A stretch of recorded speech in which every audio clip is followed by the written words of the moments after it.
So this session is Math 1127, session 3.2, conditional probability and multiplication ratio. It's a mouthful again, right? But conditional probability is actually not a very difficult concept. Now, first, let's dive into some definitions. First, definition. What is an independent event? So we talk about events in the past, right? In the last session, we talk about they're basically a collection of outcomes. So think about occurrence that you would like to happen or you would not like to happen, right? The desired outcome, not the desired outcome. That's an event. Like if it's gonna rain, it rains tomorrow. That's an event. It doesn't rain tomorrow. That's that's another event. Independent events is two events with outcomes that do not influence the probability of occurrence of one another. Autocorrecting. So what does that mean? Independent events means some collection of outcomes, some event that do not lead to another event happening, either more likely or less likely. So here's a very good example. Event A is it rains tomorrow. Right. Event B is I oversleep. Or how about I stay up late? I stay up late tonight.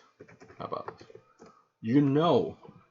I don't care how late I stay up tonight, right? It's not gonna change whether or not it rains tomorrow or not. So those are what we call independent events.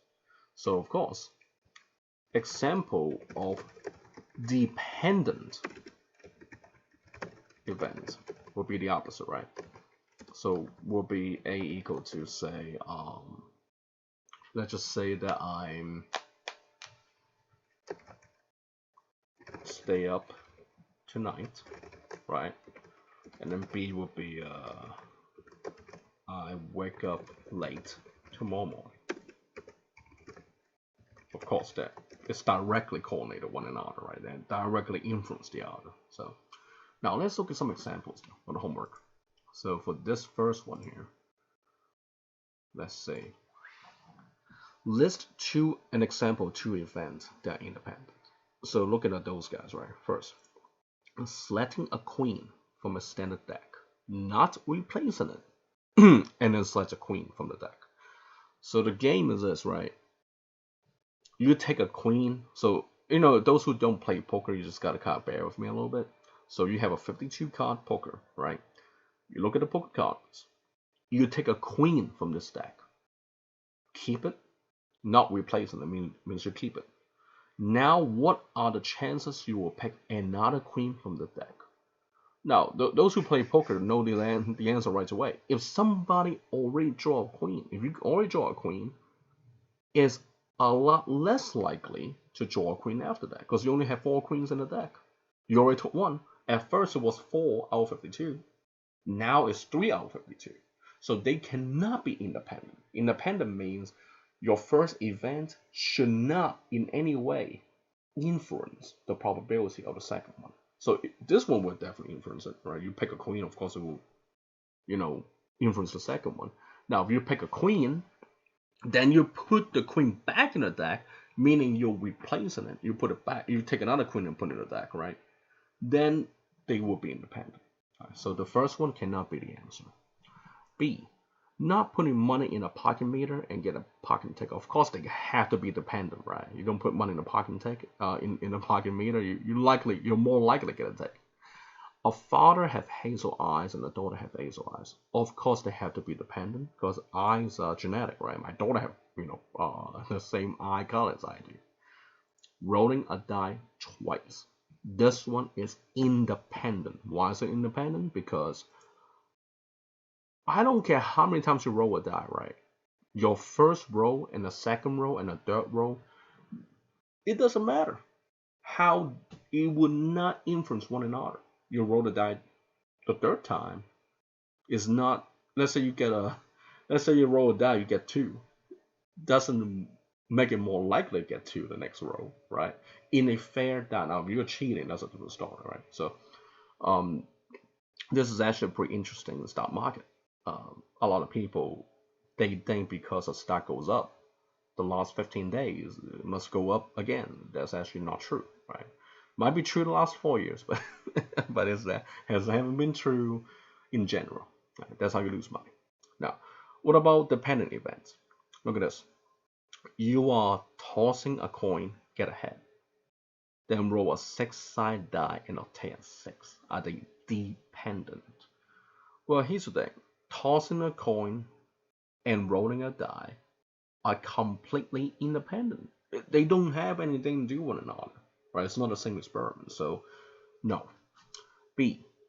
Select a ball number 1 through 12, replacing it, then pick another ball. Now, that's a keyword, replacing it.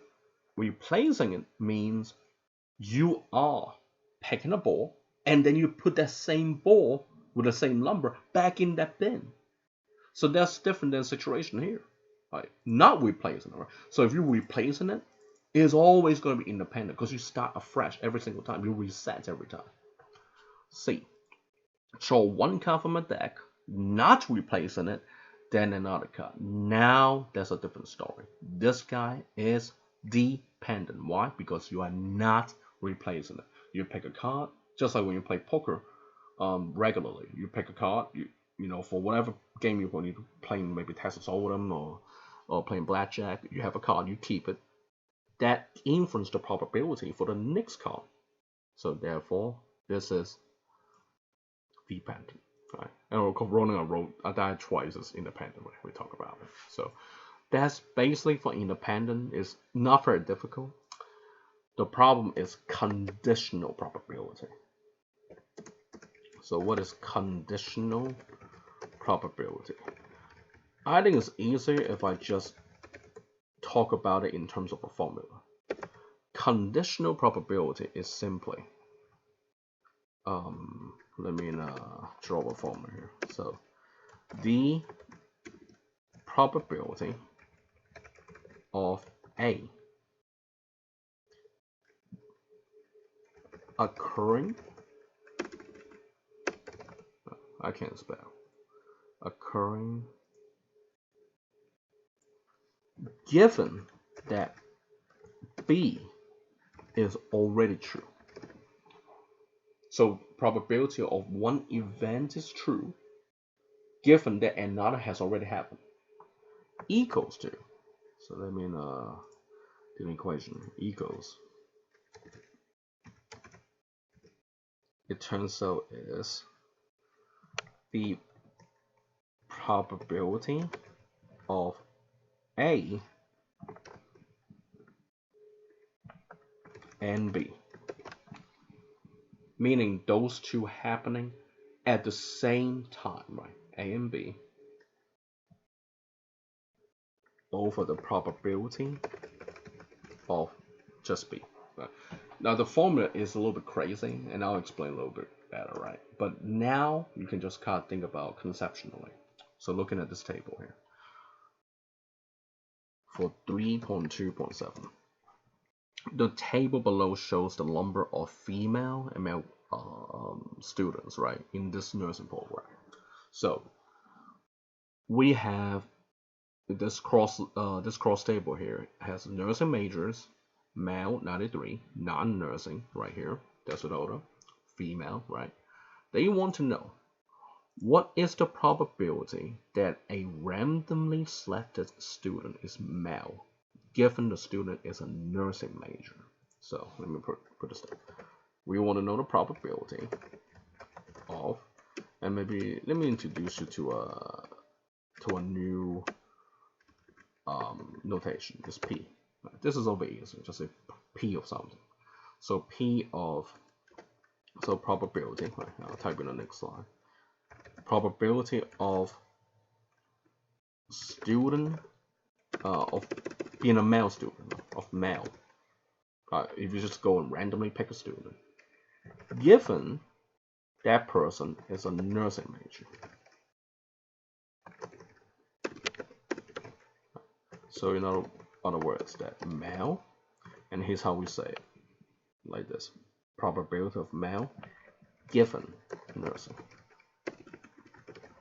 So you go pick some random guy, right? Some random student, right? You don't know if it's a guy or girl. You pick a student. You know that student is from the nursing major. Maybe you know that person sitting in the department or something like this. What is the probability that person you pick is a male person? Well, just think about logically speaking, right? Given is a nursing student, so you're talking about how many male students you have within the nursing department. Well, the nursing majors is 832, right? So really, it's just 93. We have 93 male students within the nursing major out of the total of nursing majors, which is 832. That's all you have to do, basically. That's the answer. Right? But let me use the formula just to make it a little bit, make so you can use it for a more complicated problem. In formula, right? That will be the probability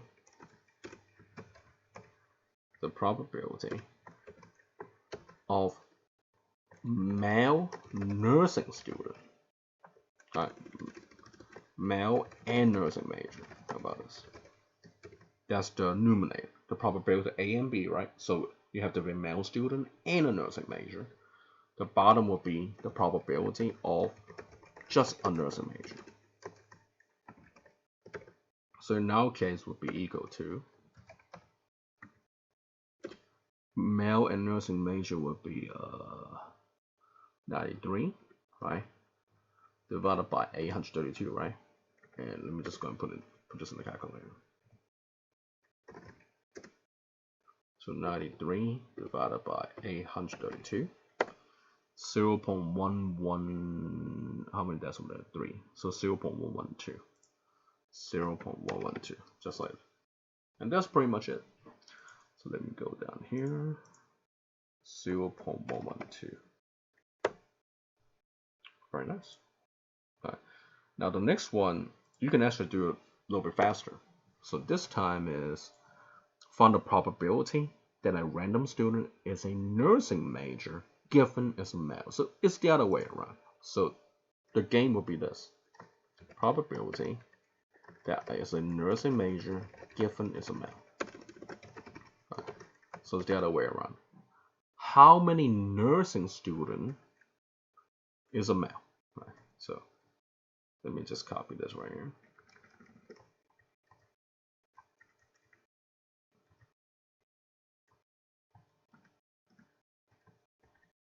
This.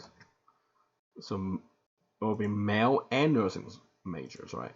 But the bottom would be just male. So it's the opposite.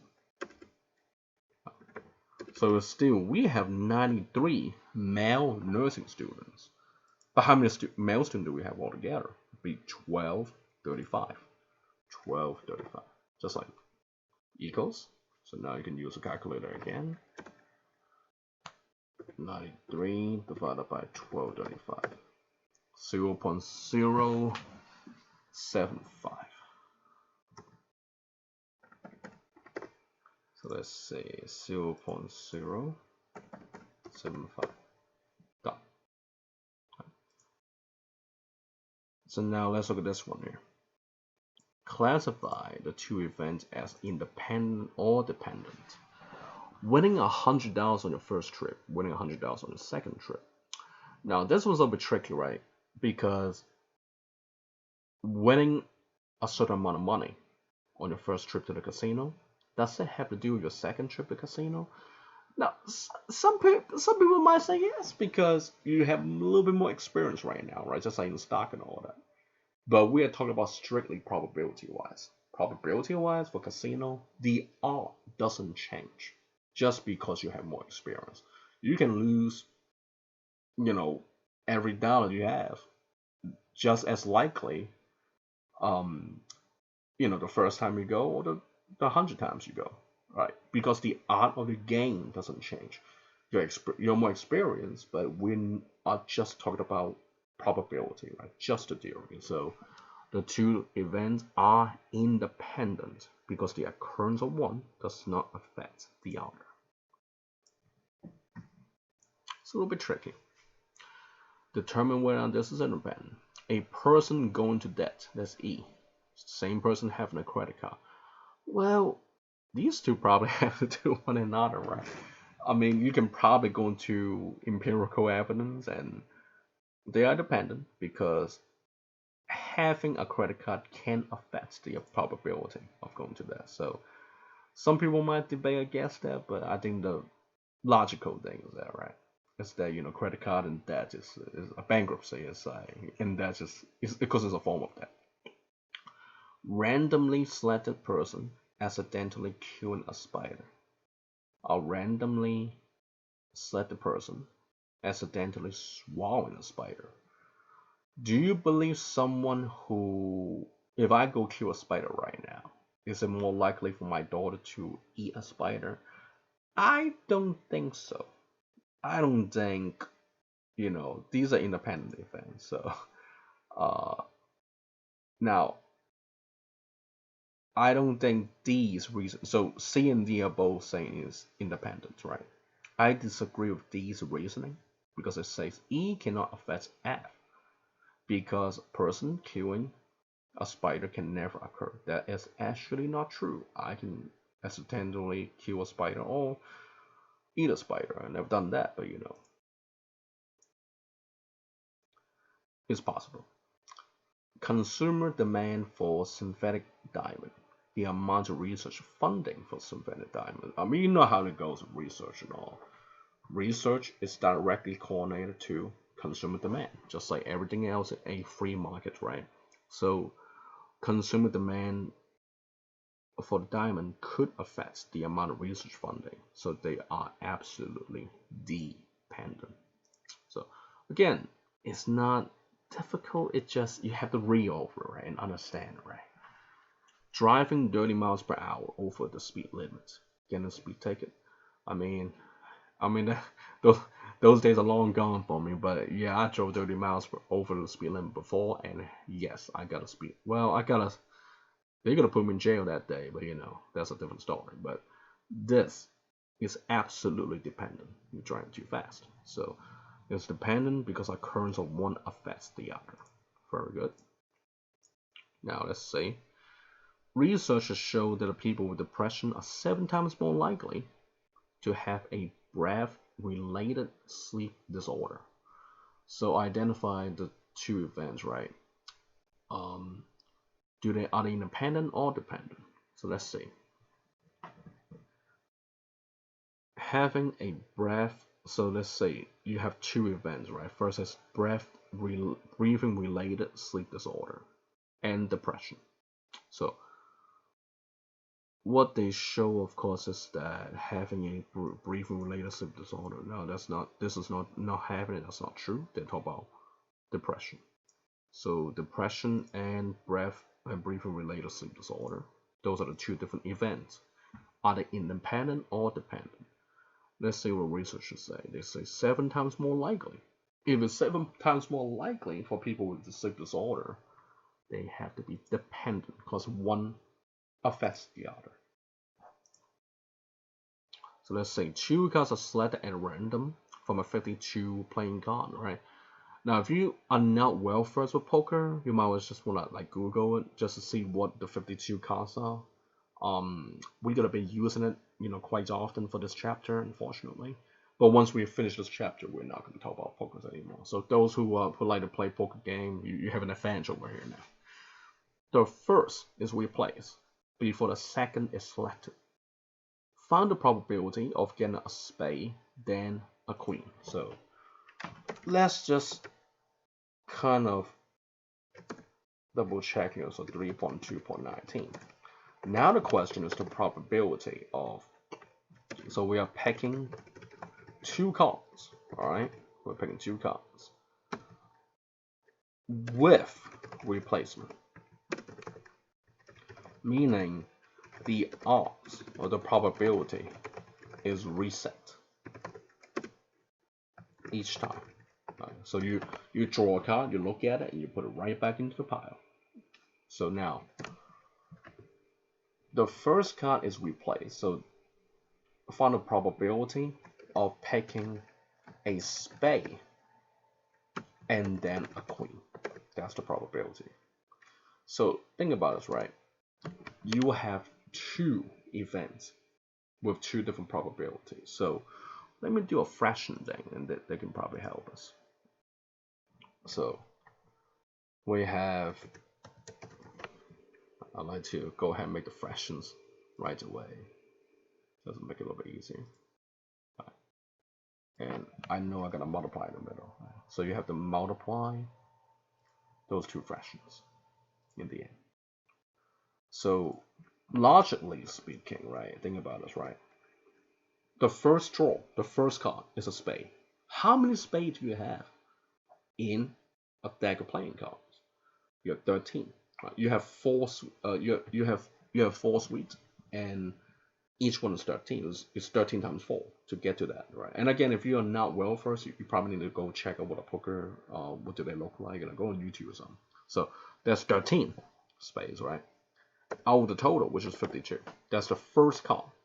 The second card is how many queens out of the 52 cards that you have left. Out of the 52 cards. Understand, this is with replacement.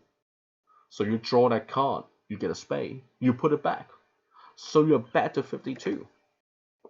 And you have 4 queens, just like that. So that's the important part, right? Because of the replacement, you get to kind of reset your probability every single time. So let's see what that equals to. It equals to, and again, I'm using my calculator. 13.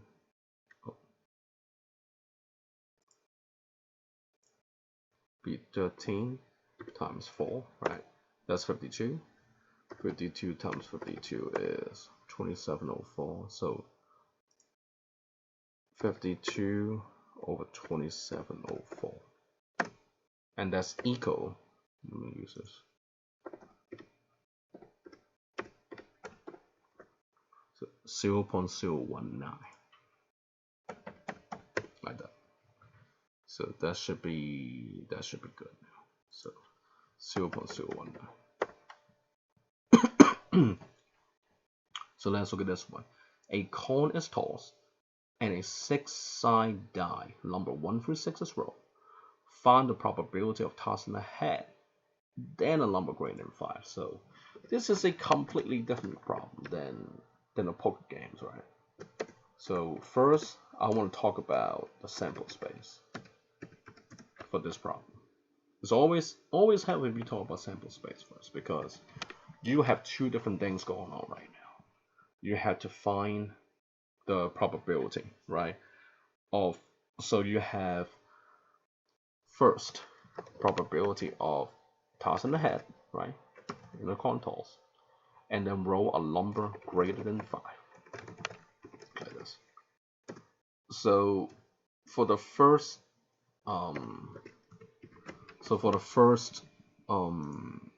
probability, let me go ahead and do this first. Again, I know there's 2 fractions here. Right. So the first half, right, is okay. What are the chances you can get head from a coin toss? There'll be 1/2. So 1/2.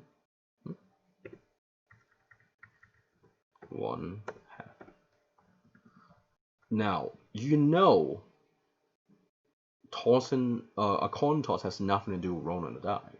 It's not going to change the probability. So for the second part of the problem, rolling a number greater than 5, there's only one number that's bigger than 5 on a die, and that is 6, right? So that's one number of 6. So that would equal to 1/12, which is equal to, let me see what the 1 divided by 12 would be, 0.083. by that. Let's see. Nice. So again, the math is not difficult. It's just you gotta read the problem, right? That's the part that's a bit crazy. So in a general population, 1 woman in 8 will develop breast cancer. So 3.2.21. So 1 in 8 will develop breast cancer. Researchers show that 1 woman in 550 carries a mutation of the BRCA gene. I have no idea what it is. I guess it's, something that makes it likely to have breast cancer. So let's see. So the probability, I'll just type in probability of woman develop breast cancer is equal to 1/8, right? And the probability of woman carries the BRCA gene, right, will be 1/550. And the probability, let me see, probability of woman who carries the gene, right, or the mutation, right, and develop cancer or breast cancer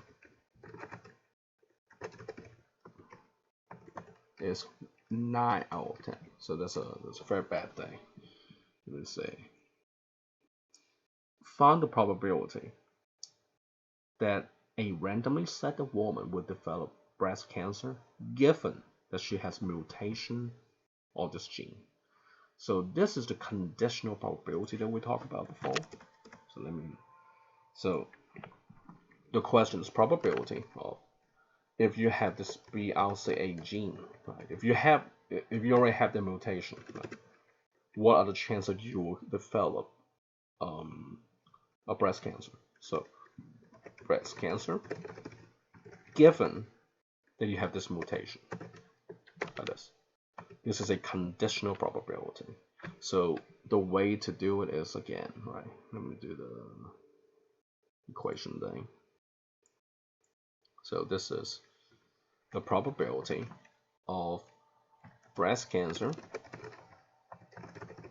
and the mutation over the probability of just the mutation, which we have both. We have both. If you look up a little bit, right? What's the one that has both breast cancer and the mutation? 9/10. So the top, I know this is a little bit crazy. It's gonna be a fraction within a fraction, but you can always do like this. So this is 9/10, right? And at the bottom would be, what are the chances you will carry that mutation? 1/550, right? And I'm not even going to entertain those complex fractions. I'm just going to use my calculator and say, okay, 9/10 is 0.9 on the top, right? So what about the bottom? Well, 1 divided by 550 is 0.00181. So 0.00181, like this, right? Then I put this in the calculator. So 0.9 divided by 0.00181, and I have, let me see,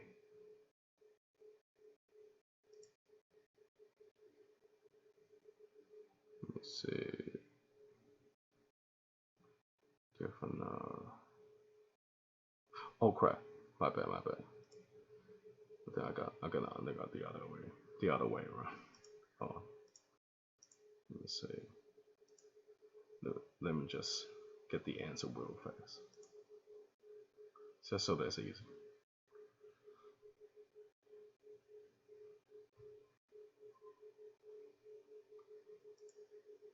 Get from this.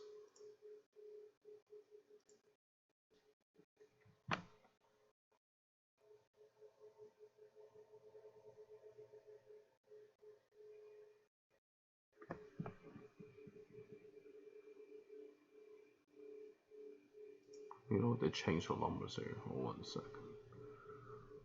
One in.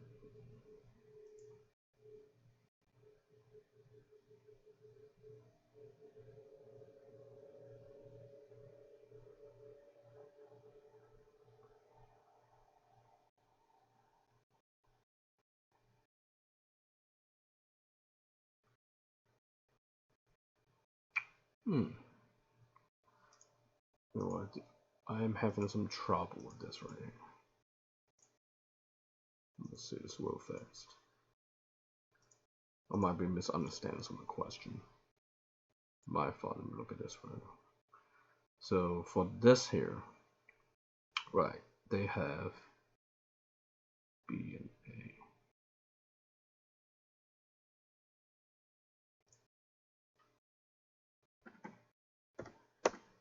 Alright, so the 7 out of 10 people would develop breast cancer, which is what we did, like 0.9 here. Let's say. And then, okay. Oh, you know what? That's because I messed up.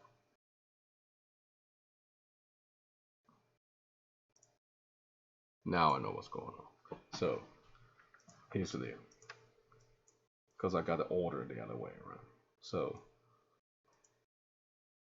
this right here, it's given. Because researchers showed that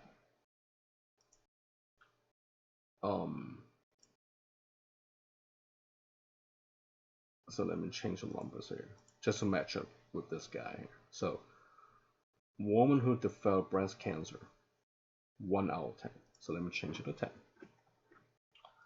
Woman who carried the mutation, right? So maybe I should say this. Probability of mutation. So that will make a little bit more sense. Mutation. And this one's breast cancer. I got tricked by the words here too. So the mutation chances is 1 out of 650. The last one is the one that I messed up on. And then, so basically, here's the deal. The last statement they give you, right, is 7 out of 10 women with this mutation develop breast cancer. So it's like this, right? It's people, women who get breast cancer, given that she has the mutation, is 7 out of 10. That's the problem I had before. So I used the wrong one, basically. So let me just kind of correct this here. But what is the question asking? The question is asking for what is this guy, the probability of random set of women would develop breast cancer given she has a mutation. So probability of breast cancer, right? Given that she has the mutation, right? We already did that. that's fine. So 7 out of 10, right? This is 0.7. So I was jumping the gun here. So that's the first part. B, find the probability that a randomly selected woman will carry the gene and develop the breast cancer. Now, this is the part that's a bit tricky. So remember what I showed you, right? The conditional probability is like this. The probability of A given B is equal to probability of A and B divided by probability of B. That's the formula, right? So how can we use this to get the answer, basically? Because the question is, what is the probability of a randomly selected woman would carry the mutation, right? So mutation given that she has breast cancer. So it's the other way around, right? So we need to know the probability of basically we need to know this part, A and B. So we need to know. So first, we need to know what is the probability of mutation and breast cancer. We need to know this first before we find out anything. So based on this formula, right? Probability of mutation and breast cancer, those two occurring at the same time in a woman, must be equal to the probability. So maybe I should say something right here. If this is true, right? Look at this. If this is true, right? So let me see. Let me do it this way. Let me just copy this. So this time is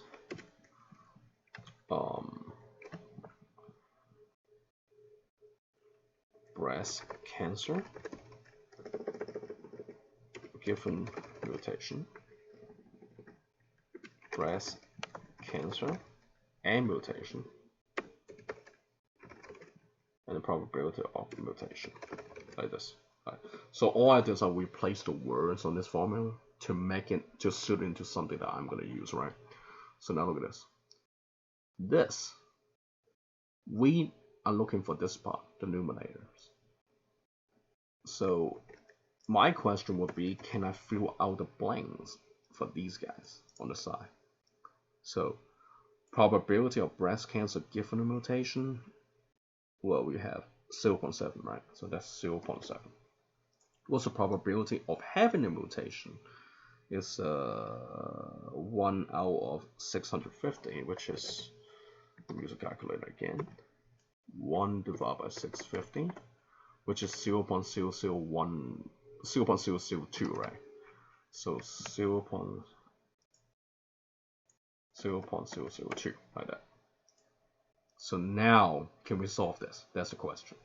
Well, of course, because that means this guy is equal to probability of breast cancer and mutation must equal to 0.7 times 0.002, which is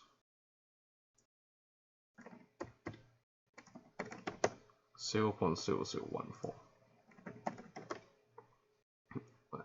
And also the probability here is, I think if I'm a little bit more careful, so 1 over, let me try this. It's a little bit off because they probably run it up at a different decimal. So 1 over 650. So let me try this. 0.7 times 1 divided by 0.650. So, still a little bit, yeah, I don't know why it's still a little bit off right here. It should accept it. If it doesn't, just let me know. I can just give full credit for this problem. This is a weird problem. It's a tough problem. I don't put this on the test, by the way. So, and of course, are they independent? No, they're dependent because it's clearly shown the mutation and the breast cancer is highly correlated. So, yeah, my apology about this problem. I got tricked by the wording is terrible. And I definitely got tricked on this one here. So, but don't worry, I did not put this on the test. So if you see it, just let me know. I'll give you credit for this one. Now, the next one here is, let me turn this off here. In a sample of 1,100 U.S. adults, right, 186 died out at a restaurant. Oh, it's a typo. More than once per week. So let's see. I always write down the information as I go, because I know how crazy this thing can get. So, in a sample, right, 1,100 U.S. adults, 186 people died out more than once a week. 2 U.S. adults are selected without replacement. So, the probability of dining out more than once a week must equal to 186 over 1,100. Right. And just to make it easier, I guess I'll go ahead and get the. Well, you know what? I'll do it later. So now, let's go get a decimal. So now, the next one is 2 U.S. adults are selected at random from the population without replacement. Assuming the sample is representative of all U.S. adults, find the probability that both adults will be dying out more than once a week. So, probability that we have 2 of these. That's actually not too difficult because what are the chances that the first person would die out more than once a week? 186 over 1100, right? Well, what are the chances that the second person will have the same habit? Well, same thing, 156 over 1100, right? The with or without replacement is irrelevant because you talk about the entire American population. So, that 1 out of 150 million is not going to make a difference. So this is what you want to do. Let me see. So if I multiply those guys, what do I get? And divided by 0.029.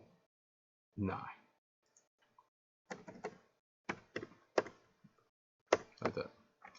Find the probability that neither one of those die out more than once. Now, if neither one of those, so completely right, that they're not going, so we're going to find out what is the probability of not dining out more than once a week. Right. That's the opposite.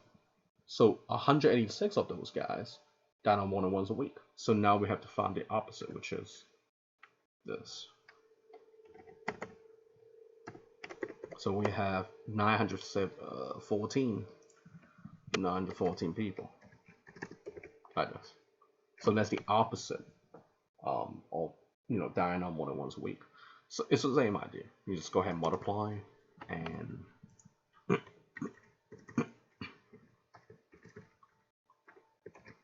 this. So you have 914 like this, right?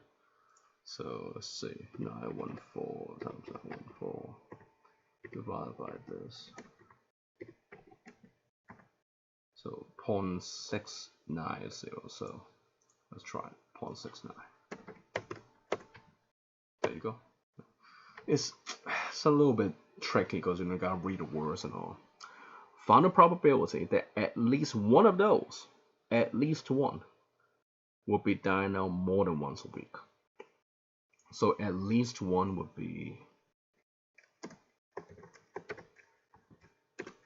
So at least one would be.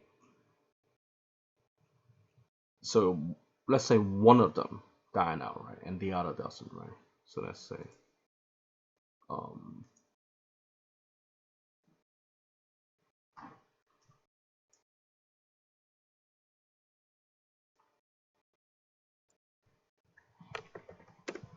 That would be probability of at least one dying out more than once a week. So that will be a combination of, let's say,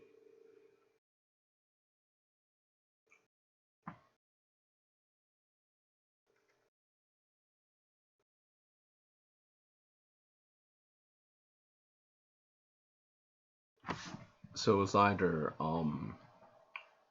one person doesn't do it, so there'll be 186 over 1100, right? Times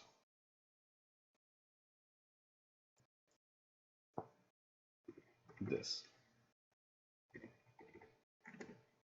That's right. So that is basically the first person, right? Dying out more than once a week, but the other doesn't. And this is the difficult part. You have to also recognize, well, what about people who, what if the second person doesn't, right? And the first person doesn't? So that'll be the opposite, right? Like this. See, the order matters, right? And then what's the final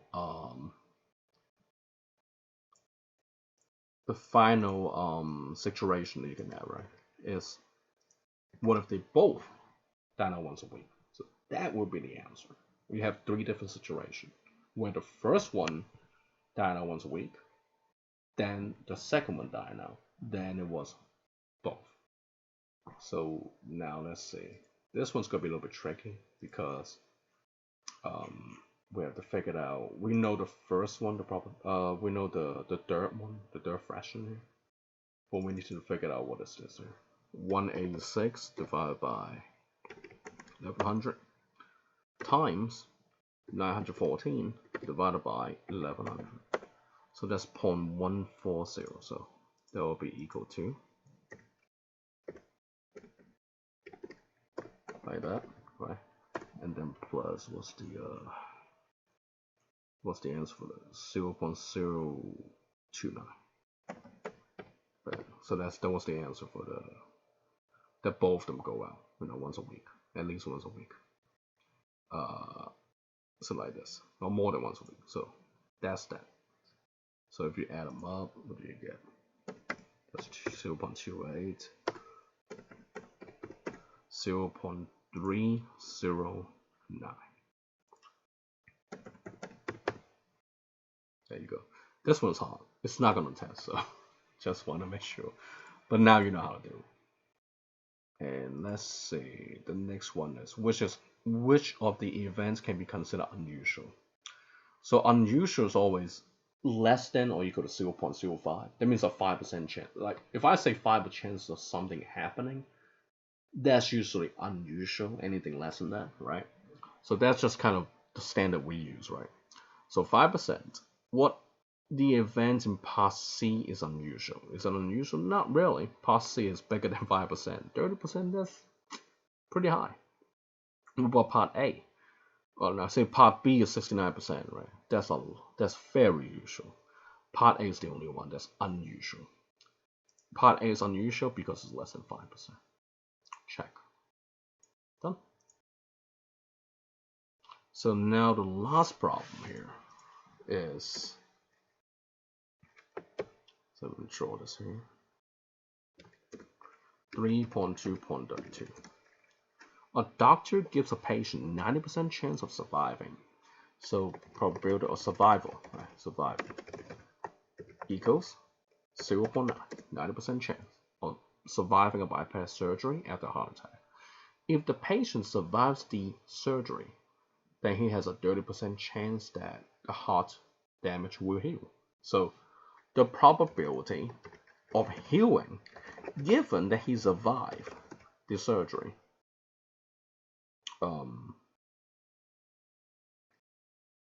I should say survival, equals to 0.3, 30% chance. Find the probability that the patient will survive the surgery and the heart damage heal. So survival and heal. So this is very similar to the problem we had before, right? 2 problems ago. So this one's a bit rough. So we need to know this one here. And again, this probability, let me copy the formula that we have here. This guy. We have to go by this guy. Right. So let me move this over. Right, we need to go by this guy. So the question would be the probability of heal given survival. And then this is heal and survival. And this is survival only. Right. So what do we know? What can we plug in and what are we looking for? We're looking for this part right here, the numerator. But we know the other. Survival is, so let me copy this.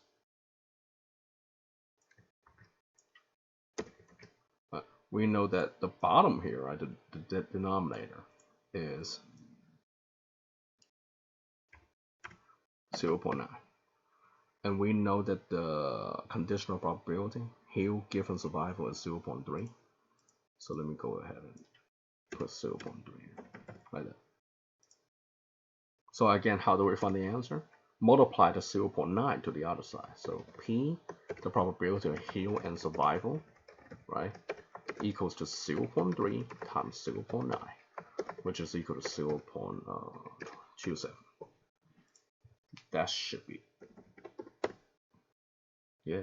So yeah, this one is tough, but now that you know how to do it, should not be a too big of a problem. But don't be stubborn, right? You got a question, just give me an email, give me a text, and I'll try to figure it out. I can, send you like a solution for it. Just to work it out on the Word. So, and I'll save this here. Now, that is the end of session 3.2, and thank you for your attention.